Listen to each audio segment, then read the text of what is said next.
What's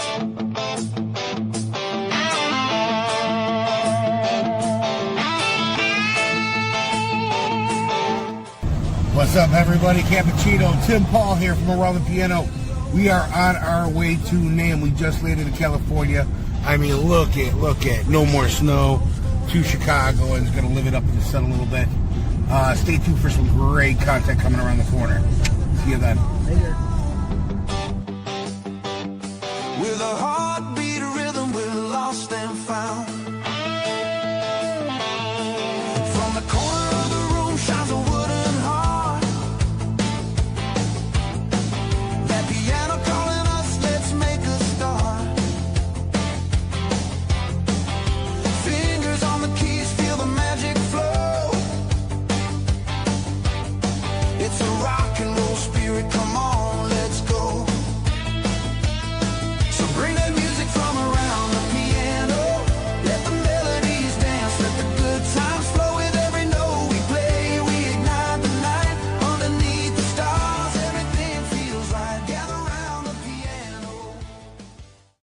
Welcome back, everybody. Drew Cappuccino, Tim Paul here from Piano Trends on another episode of Around the Piano NAMM Edition 2026. Tim, we have a lot of data. I can't believe how much data that we took at that show. That was an amazing show. 5 days, and boy. Yeah, some of these episodes, we got about 3 more to go. Yeah. Maybe 4, pending, because some of these episodes are straight panels. Some of them are straight conferences. And we have the Claxton panel coming up with the Wrecking Crew.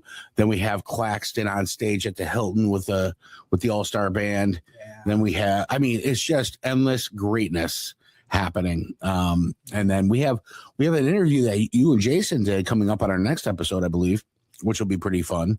That was fun. That was the fact that interview was the last day of the show. In fact, the show had ended, and Jason and I stayed one more day so we could watch a football game, watch the playoffs in the hotel. So we had fun. But we go down into the kind of the outdoor area between the convention center and the hotel, and we ran into 3 musicians, and we did an outdoor thing there, and it was great. Wow. It was fun. Well, and the best way to dodge all the coming home people getting on the planes if you need to take an extra day. And sunny California.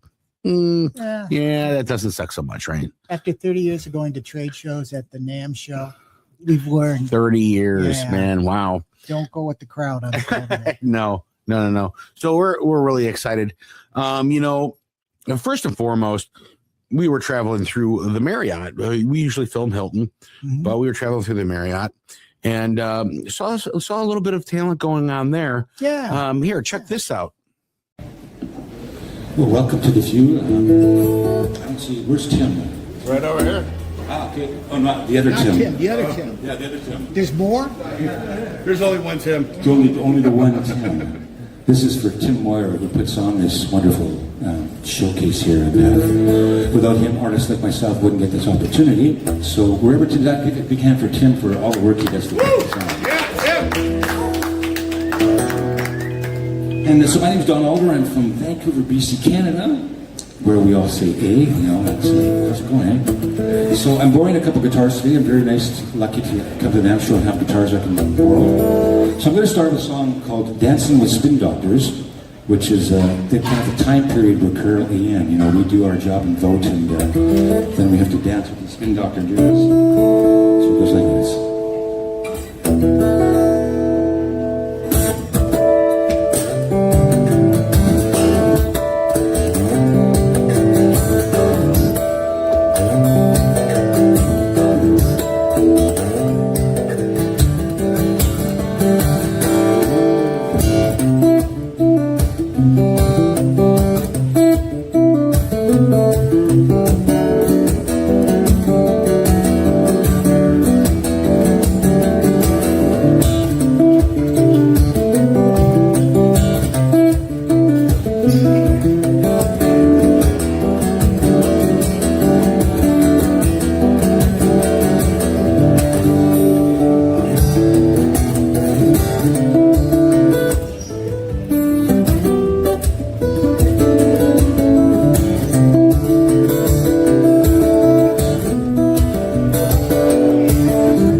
Thank you. So who's got children out here? Anybody got children? Yeah. Good for you. It's a good thing. I don't, but I get to be that uncle that brings candy into the household and drive the parents crazy.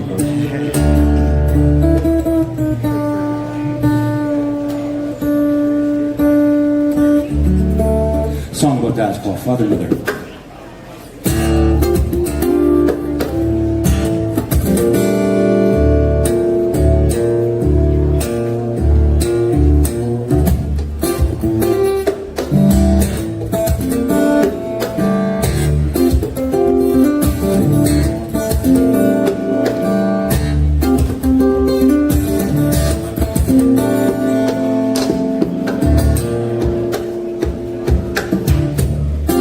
Heard these words of my father. I was 4 years old. Said, boy, always be good to your mother. Boy, always do as you are told. Not someone that's broken, not someone that needs to lie.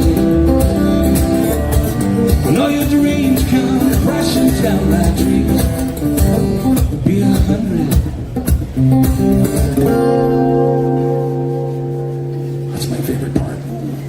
Reasons why.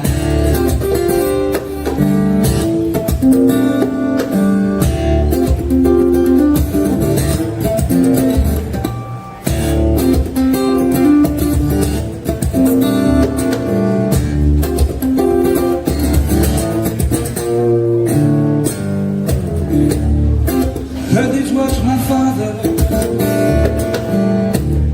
when I was 5 years old. Said, boy, always remember your mother, and always carry on her soul, boy. Not someone that's broken,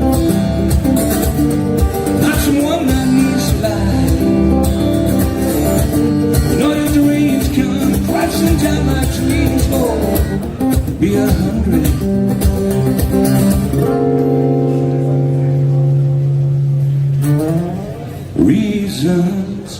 Reasons why.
Not someone that's broken, not someone that needs life. When all your dreams come crashing down like trees, oh, be 100, be 1,000, be 1,000,000, 100,000,000. Reasons why.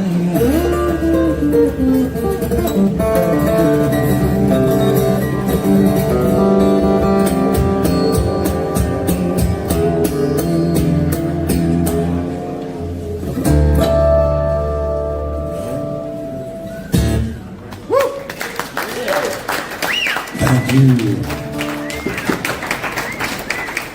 So when I was a young kid, I fell into some water and ended up getting really sick. The water I swallowed was next to the sewage treatment plant.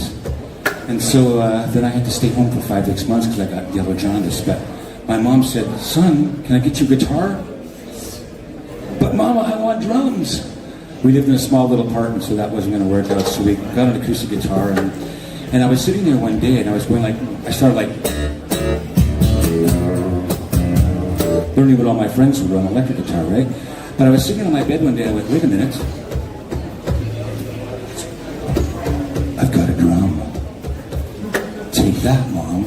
Now, Mom's in the kitchen, the door to the apartment's here, my bedroom's here, so I was like, aha. Donald, go answer the door, please. Donald! You can get where that's going, right? So she finally comes to the bedroom. Take that, Mom! But I ended up with a song, kind of for all the parents, it's called Over the Top, and it's like goes like this.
That guy's pretty talented. Really, truly. To be able to play the acoustic guitar, and I've seen them do that before, where they kind of slap it and make the drum with it, put some beat to it.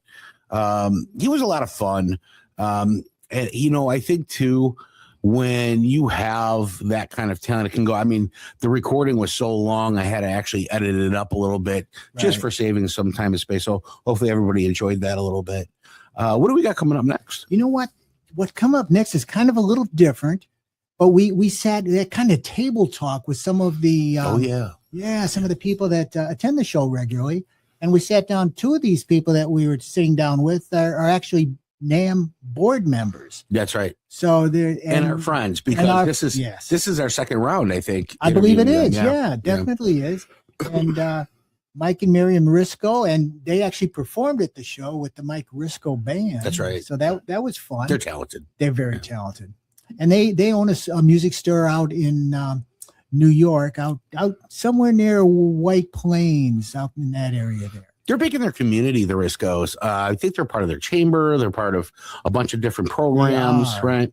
Yeah. Always giving back to the community. Big shout out to you guys for doing that. And then our other friends, Jenna and Jason Day. Oh, yeah. They own a violin shop and music store out in Virginia. And they, too, are big on giving back to the community. They do a lot of things like what we do at Piano Trends Music. They give back and give back. So why don't we just listen to what they have to say? Let's go right to the table. Yeah, talk. check it out, folks. Jenna Day, her husband Jason, Mike, Miriam Risco, and Tim Paul and Kent Jones. Yeah. Stay tuned. Have it set up that way. We've had all of you on before. Actually, this is the first time we've had you, Jason, right? Yeah. Well, welcome. You guys go to St. Barbara? It's a NAMM special. They do. But I've got something that I'd love to hear from each of you on this on. You guys finished in the top 3 in 3 different categories at the top 100 the other day. Yes, that's awesome. That was so awesome. I figured one of those times it's got to call your name out on it. But I know you guys do great work. But what fascinated me was the story about the young man who you provided a guitar, you provided lessons, and he was an at-risk child. And Miriam was telling me a little bit more about the backstory. Tell us that whole story for everybody to hear. Well, and just to preface the story, the reason, of course, we want to all do these things and give back, but this was sort of something that happened to me, and I'll tell you that story. I was pumping gas in a gas station as a kid when I was 17, and I used to practice guitar outside and then go pump gas. So one day a guy comes into the gas station, he says, "Hey kid, come here a second," and he gives me $1,000 Stratocaster and an amplifier. And I said, "What's this for?" And he said, "Because I see you playing guitar and I own a music store and you can borrow this for a month. I'll be back in a month to get it." And he came back in a month to get it, asked me how I liked it. And I said, "This was great." My mother was like, "Where'd you steal that thing?" And I gave it back to him. And then he asked me if I wanted to start teaching in his store, which I did. I went down there. We emptied a closet out. I wound up being his guitar teacher in his store. And then he sort of encouraged me to open a music school. And Miriam and I wound up opening that together at that point. And that is the building that we own now. That's the Mike Risco Music School. So somebody gave to me like that, and I think it's so important. So this kid, Dylan, that came to us, he needed something, and we delivered. We gave it to him, and we do that all the time. So important. Yeah.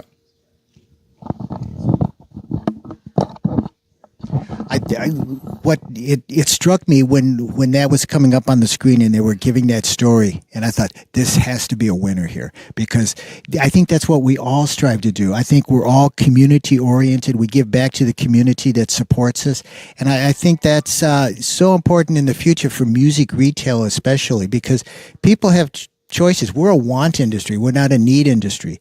So I think being part of the community and giving back to it, it comes back to us many times over. Yeah. So what's the organization that brought him to us? 914 United.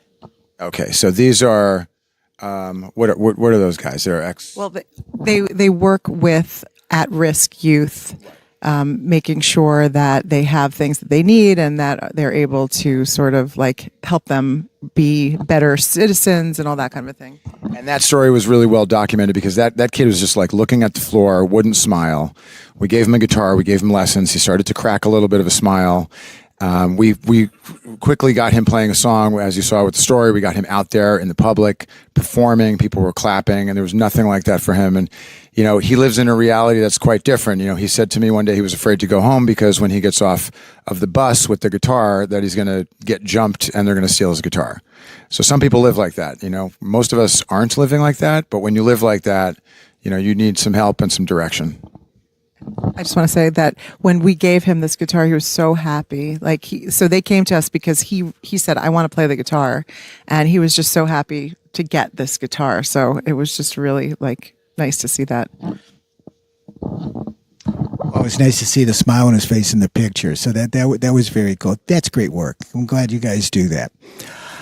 Now you're doing something. You guys are doing something new too. You've developed a nonprofit where you're helping people. I believe you said in El Salvador. Was that the start?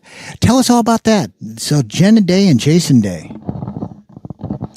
So El Salvador kind of came about unexpectedly. About 4 years ago, we had someone ask us if we could look at a violin and that they were going to take to El Salvador. And so he, of course, fixed it up, got it ready, put it in a blue case that just happened to be sitting around. It's a bright blue case.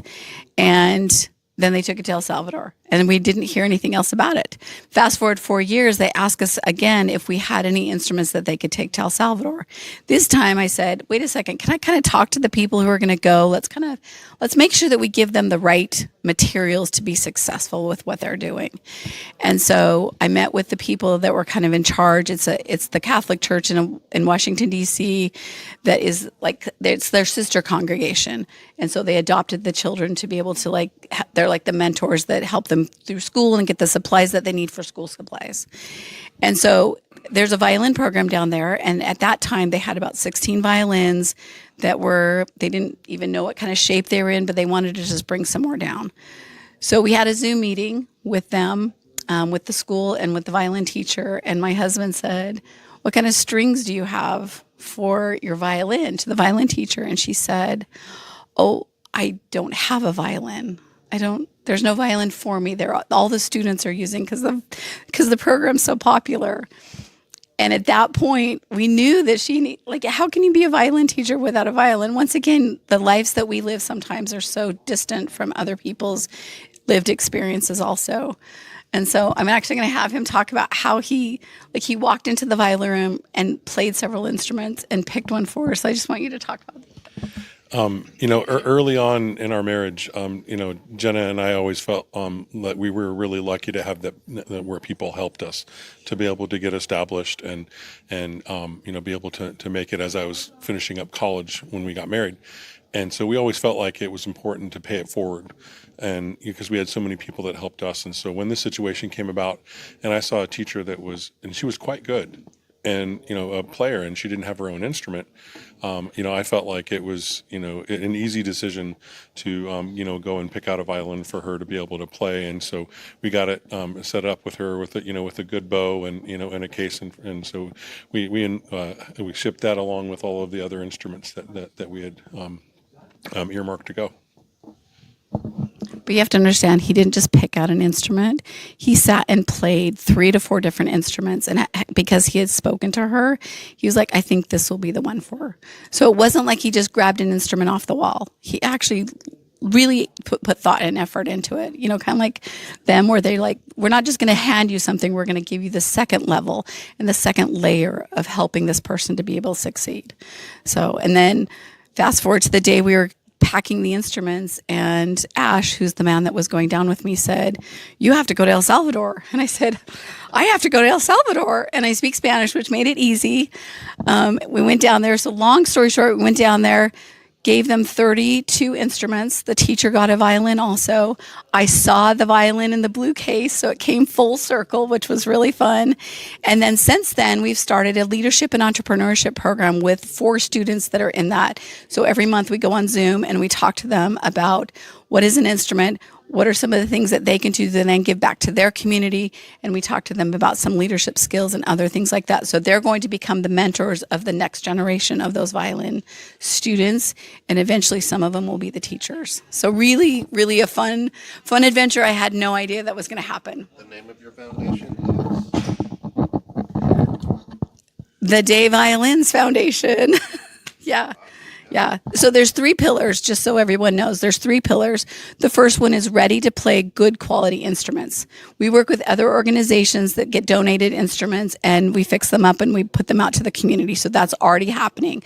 So ours is a different kind of venue of getting different instruments in different places. Second one is that entrepreneurship and leadership for students. And the third is professional development. And that can include teachers, students, professionals, that can include everything. So we're going to bring in, I've met people at the NAMM we're going to bring in, which is going to be super fun. Yeah. Yeah. That's what NAMM is all about, right? Yeah, exactly. That's why we sit with these people right here. Yeah. Well, it's so cool because you don't know all these things, but we operate the same way. We have people who donate their instruments to us. Nobody's playing it. I found it in the closet.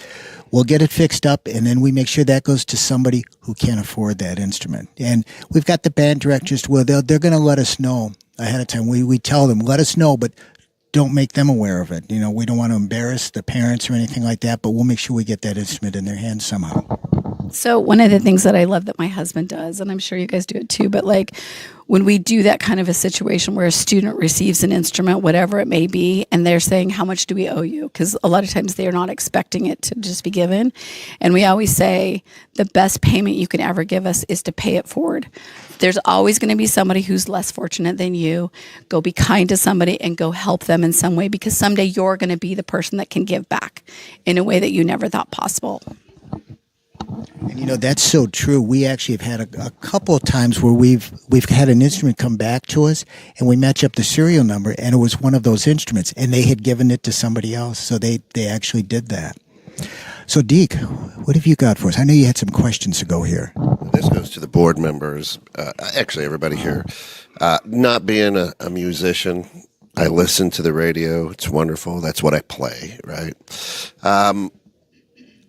As a board member, there's so much, and everybody's nitpicking everything about this entire NAMM show, but there's a magic behind the NAMM show. It's magical. I haven't run into an upset person yet. I haven't run into anybody who wasn't willing to share a story, and then you're talking to somebody on the elevator and you're like, oh my gosh, you played with John who?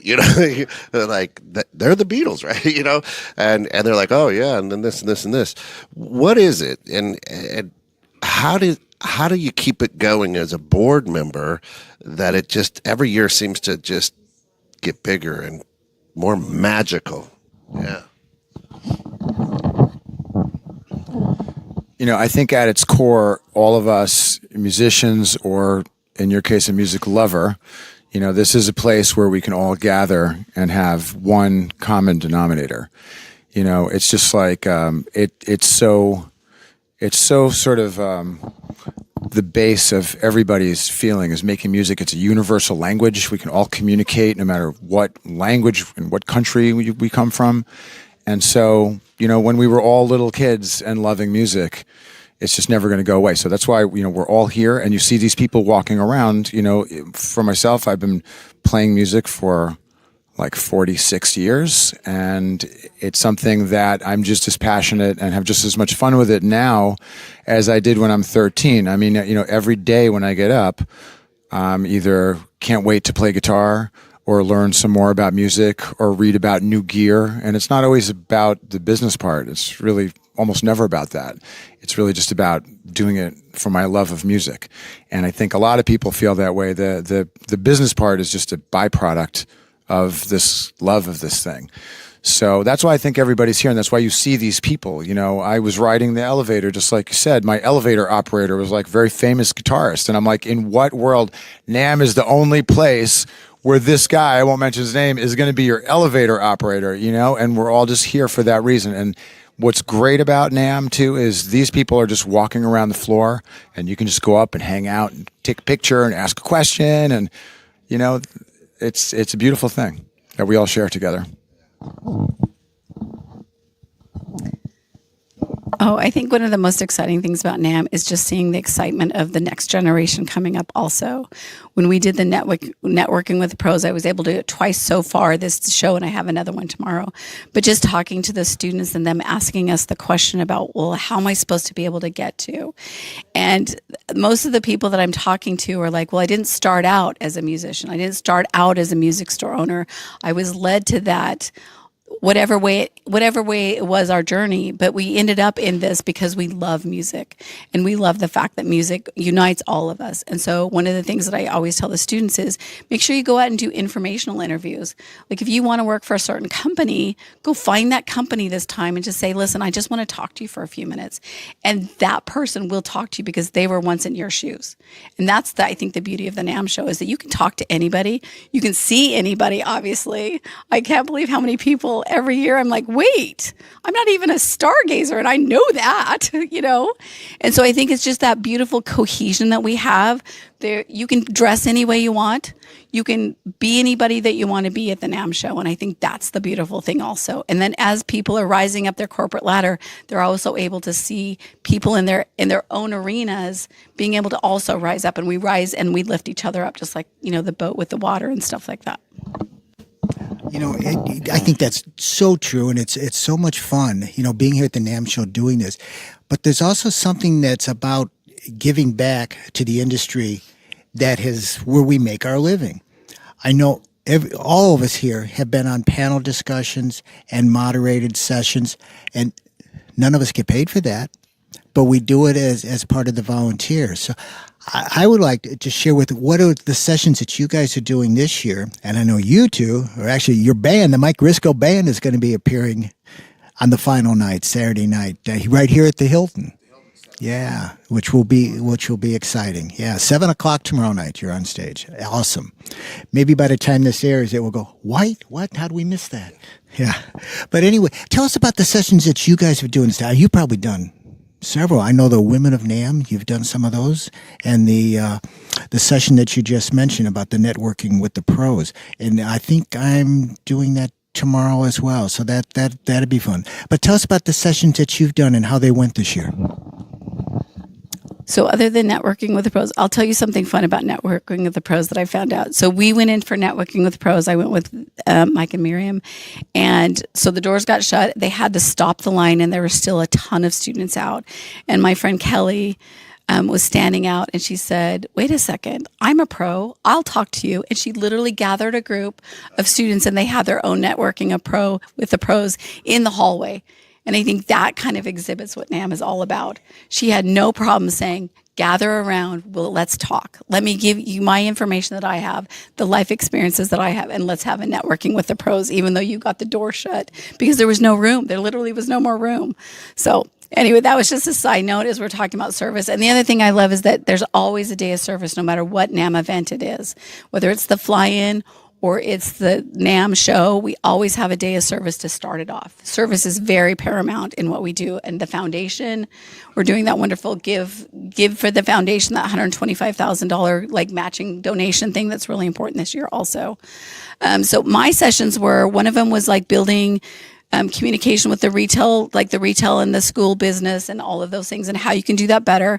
My section was talking about how to build the relationships with the music educators and how you do that really, really well. So that was part of mine. And then tomorrow I'm talking about careers in music and how to work with the schools in your area to help them with their curriculum of careers in music, which is we need to start as young as we can, letting those kids know their options and how they can find their way in the music world. And once again, their path may not be straight, but they can still go straight ahead and forward. So I was on a panel on Tuesday. I'm on the Support Music Coalition, and so there was a panel on how to start a state coalition. So I was that was on Tuesday. That was really, really fun. I'm on the advisory board for the Support Music Coalition. So I really enjoyed doing that and talking kind of from a retailer perspective. So they had people from different perspectives talking there. So mine was a retailer perspective, and we've sort of always been advocates for music, but we have done it sort of in our own way by creating our own, like a lot of access for people to get to it. So that's kind of how we've done that. And then Mike and I just did a session today at NAMU called the Modern Retailer. 3 ways to modernize your business. So we did that today. And then I kind of think like the band playing is a little bit of a session. It's a unique session, but we get to make some music. So yeah, today's session was really fun. We've really modernized what we do with kiosks, with shopping, sort of like where you can shop on our kiosk in store. We're doing a lot of drop shipping, and we have a lot of manufacturers integrating their inventory with our website, which has been really fascinating. So we're selling a lot of product online that is being directly sent from manufacturer warehouses. And that is something that, in my opinion, the way we've all been doing it is the same way we've been doing it since 1950. And it's fascinating that we're still, most of us, doing business that same way when every other industry has completely changed the way they do business except the music industry. And I think it's time to, make a little bit of difference of a change. You're not gonna change consumer behavior, but you can sure change, manufacturer, distributor, retailer behavior. Very good points. I want to talk to you afterwards about that. Okay. what is the next step for everything that you're doing, right? So as you said, we have to adapt and change. There's got to be some things in the back of your mind, especially after all the great sessions and just talking with everybody, that something's gone, like a light bulb went off and goes, because we at 216 Creator Studios have notebooks full of just the last couple of days that we're here, like, oh, but what if? And so what is it, Jason? What sparked in the head that goes, hey, we might need to put caramel on this ice cream? Well, first of all, the reason that I love coming here is that it really gets to the forefront of your mind how innovative you need to continue to be in order to keep your businesses viable and growing and continuing to do great things. One of the things that I really enjoyed in the sessions that I attended yesterday is there is a really difficult situation with wood coming out of Brazil. The CITES conventions and the things that they've been doing, and so I really wanted to learn more about that so I could be able to serve my customers better. And understanding, what's going to happen in the future, with musical instruments and bows, that have, wood that's, that's more difficult to get.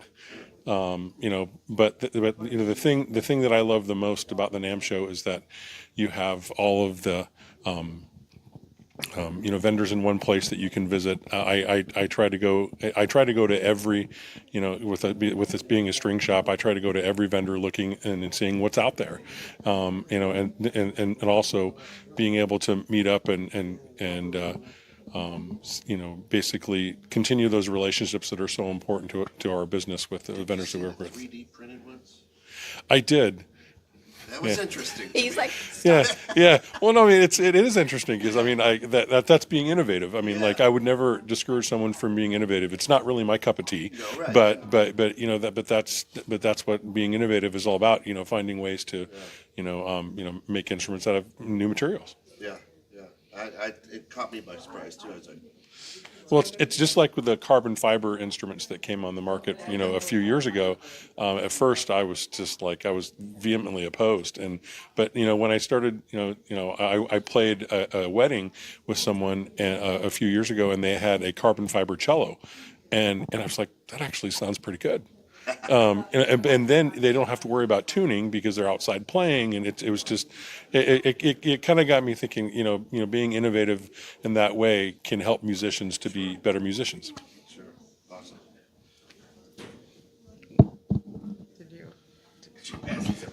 What's the question again? I forgot the question. What's the question? Actually, maybe I can answer. What is it that little light that went off already this year for you guys? Maybe that's the next. Wow. I have one too. Go ahead. You want to go first? No. Okay. I'm so excited about all the social media sessions and just making sure that we're up to date on everything that's changing all the time. So I sat in on 2 of them and I just couldn't write notes fast enough and my brain was just exploding with ideas and things like that. So I want to really ramp up our social media. I want to really get it to the point where it's really doing what it needs to do. You know what I mean? I take great pride in that. I do all that and I do all the marketing and the events at our business. So that, and I want to sit in on some more sessions because that's the piece of this that I love so much. And I don't know. I just love being here. I love NAMM. That is one of the things, and we have so much fun here, and we've made so many friends over the years. But one thing that I always think about is, everything's like a yin and yang. So all the modern retailer and things that I'm talking about, and social media, and all this, AI, unbelievable things, it's all great. But at the core of everything is, like I said before, what we all really love to do as musicians is make music together, and that's primal. So that old stuff never goes away. We're just finding more efficient and effective ways to do it and reach more people and communicate with more people. So, sitting in a room and playing an acoustic guitar with somebody, to me, that's that's as good as it gets. but we do have to modernize so we can make our lives more efficient and continue to be successful and follow the landscape. I want to say one more thing. The other thing I really love is meeting people like you guys who do exactly what we do. I find that to be such a connecting experience, and just to kind of be able to talk and share ideas and be inspired by each other. So that's like we're like the wedding singer. Oh, you're going to outdo me now on that answer? Okay, fine. And then I'm next. Okay. All right. You know that scene? With the what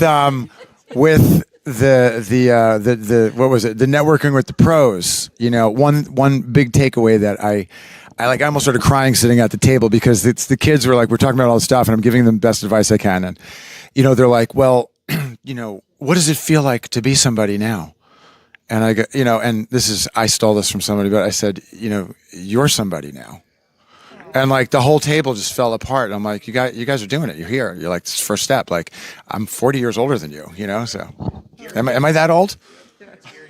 You just outdid me. That was good. That was good.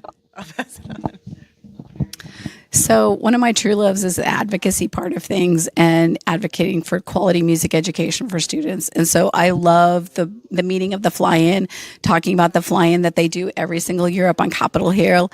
My first time ever going was 10 years ago. And then 10 years later, I was actually a seasoned pro for all intents and purposes, but we talked about that. And then one of the things that they're doing is that they're starting to connect the senators and congressmen to be able to work with the music industry a little bit better. And there's a musicians caucus that has started, and I was able to go to the reception when they inducted a new member, since I live in the Washington, D.C. area. And so I'm actually really excited to see where this kind of stuff goes, where some of this advocacy, not just for quality music education and the ESSA and those kind of things, but also working with the decision makers. That is advocacy. When you start talking to those decision makers, speaking their language, and speaking their language when they play an instrument is going to be super easy. Invite them to come play. We did it last year at the fly-in, where we invited Sebastian, who's in charge of this caucus, and he came and played, and he was like, wait a second, this was one of the greatest experiences of my life. And it was just an invitation, and he came and has completely changed the trajectory of the way the fly-in works with the music, and now with those decision makers that we have up on Capitol Hill. So that's what I'm really excited about also, in addition to all of these other fun things that we've been talking about. And that's all part of NAMM. I do have a question, though. Since you're there, you've been there, and you're in the Washington, D.C. area, is there an Illinois senator or an Illinois congressman that shows up to the caucus, or shows up when you're there? So one of the things they talked about yesterday is they have an entire list of anybody who plays an instrument. And they had a couple of people come up and say, did you know my senator or congressman plays? And they're like, we'll check the list, but give us their names just in case. And they told us yesterday, they said that we actually found 2 new members that actually play, that actually sing. We didn't know. So it's an ongoing list that I think is going to grow bigger than we think it is.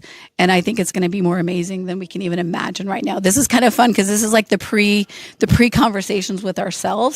And 5 years from now, we'll be like, do you remember back when we talked? You know what I mean? Because I think that the growth potential is unbelievable. We don't even know, which is very exciting. Boy, maybe if we can get both sides of the aisle together as a chorus. That's the purpose. Yeah.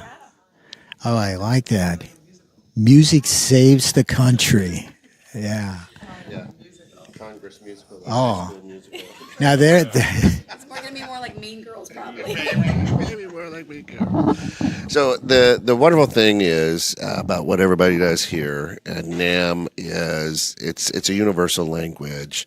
I've met people who don't speak English but sing a Dolly Parton song, amazing, and then I've met people who speak English who are singing an anime song that don't speak Mandarin, but it's the feeling, it's the vibe, it's everything behind it, which to me, music is like magic, because I don't understand how you move your fingers and a bow to create, because I do, and it sounds like a cat screeching, but that is your cat screeching. Oh, yeah, that is. But I just marvel. I watched this morning at breakfast, the guy was playing a stick, I think it was called. And I'm watching the fingers and the music that comes out of it. And I go, I don't get it, right? but it's glorious, and that's what I think NAMM is to people outside of the industry, and the convention hall is wonderful because we met so many people that just have great conversations, and they love you, and they just want to share their passion, and that I think is the magic of NAMM. And we make fun of Tim because he was at the first one 125 years ago. But I noticed you didn't have your 125-year flag on.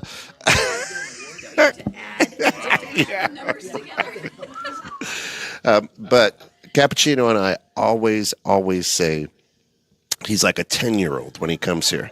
When he first invited us, we're like, what? Okay, whatever. And then we saw him and we're like, he is like a 10-year-old, and the energy. And we're like, can we sit down for 10 minutes, Tim? Come on. It's wonderful. And that's what NAMM does. I think that's what music does. And now more than ever, I think the world needs that music. Now more than ever. It has to happen. What's up, guys? Cappuccino behind the mic here, and the camera today. Nico just got out of a session here himself. So a couple things. First of all, my new best friend Jason, because I love his haircut. And listen, you know that man is married because he is sitting there quiet and just staring straight forward. It looks like I look when my wife takes me shopping, and I'm just waiting patiently. So you guys have been in the industry for such a long time, and you've built such great names for yourselves. I consider you guys not only just legends and legacies, but leaderships in this industry. If you had the opportunity to talk to your 18-year-old self, what would that advice be? We don't have time. Yeah. You forgot what. If I talk to my 18-year-old self, so I remember being 18 and holding my guitar in my hand and staring at it after my mother asked me to leave the house because it was too loud and go sit outside and practice, and sitting there with it, kind of wondering, like, how am I ever going to make a living with this thing? And I think I would just tell myself to just stay determined, do it, don't waste any time. I think when we're younger, we waste a little more time. I had a good time when I was 18, 19, like really good time. And, so, and I think some of those hours, I would tell myself to, let's focus now. Don't wait until you're 25. Like at 18, 19, let's start digging in now. And I think that would have been some good advice for myself. All right. Should I answer that too?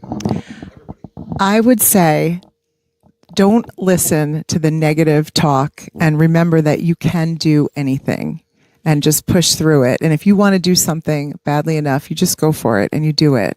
Because there's a lot of people out there that will support you, of course, and we're so grateful for those people. But, there's a lot of negativity, and you just want to let that go and just bypass that. Because if you want something badly enough, you just have to really go for it.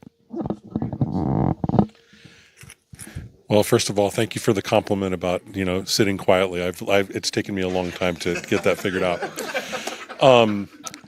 At 18, as a college freshman, I was always stuck in a rut of not taking risks and doing new things. And so if I was talking to my 18-year-old self now, I would be like, don't be afraid to try new things. Don't wait until you're, 50 to try shrimp for the first time. It's just like, it's crazy to think, all of the things that I've learned now at my age that I probably should have learned when I was younger, if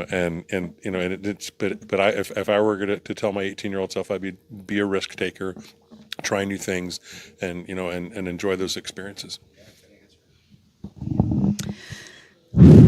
So, I'm going to try not to cry. I would tell myself that every setback is just putting you into a new direction. That every time you think you failed or that you've fallen down, to get yourself back up again and just realize what you've learned, that every mistake you think it is, or everything that happens that you think is a bad thing, is actually a learning experience. And that is going to make you the person that you are when you're our age and you look back and say, oh my gosh, like they said, you've made it, like you're somebody, but you were already somebody way back before all those mistakes, before all of those trials, those tribulations, those highs, those lows. And I would just embrace all of those moments, even though they're so hard some days and so confusing. I think the biggest thing I would say is, like, you're not going to know some days where you're going, and you're not going to know why you're in the dark, and you're not going to see the light. But the sun always rises every single day. And I think that's the most important thing about my life, is that the sun rose every day and I just kept going, even though some days I didn't know what I was doing. And here I am with amazing friends, an amazing husband, an amazing family, a new foundation. No, that's wonderful. You know,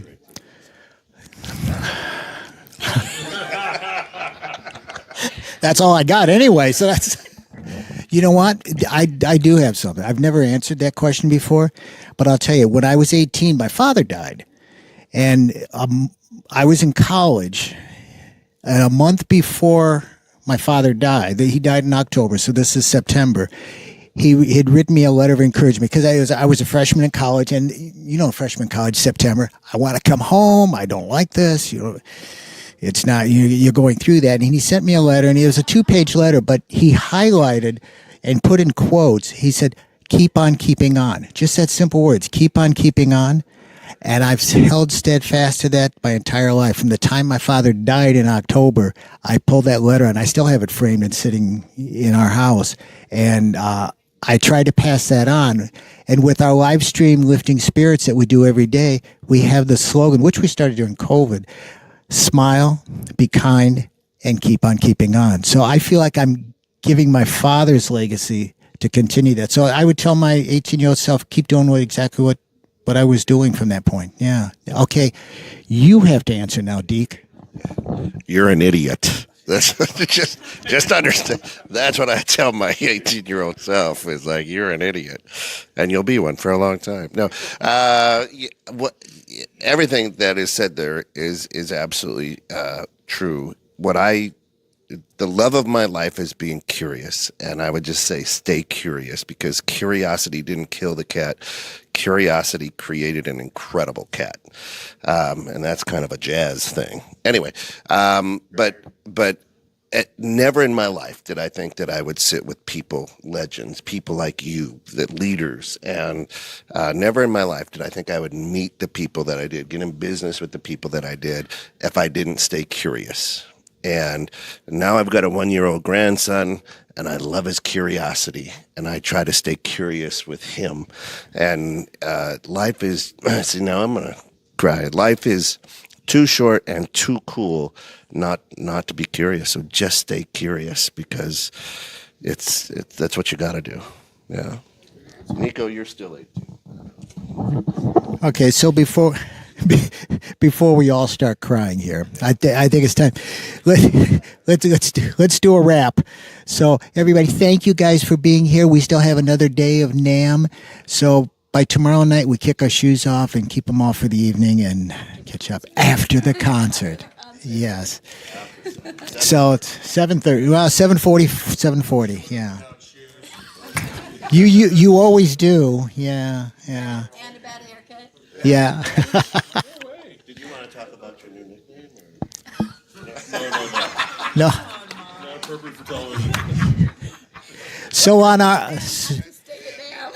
on our next episode of Around the Piano, we'll be talking about Jenna's new nickname. So this is, and Miriam also has a new nickname, and they go together. And we'll be able to see it next year on their tags. Tuned in next year, it will be on their tags. Yes. Mike's going, what are they talking about? Yeah. No. All right. Like, share, subscribe, 216 Creator Studios. Smile, be kind, and keep on keeping on from Around the Piano. Bye, everybody.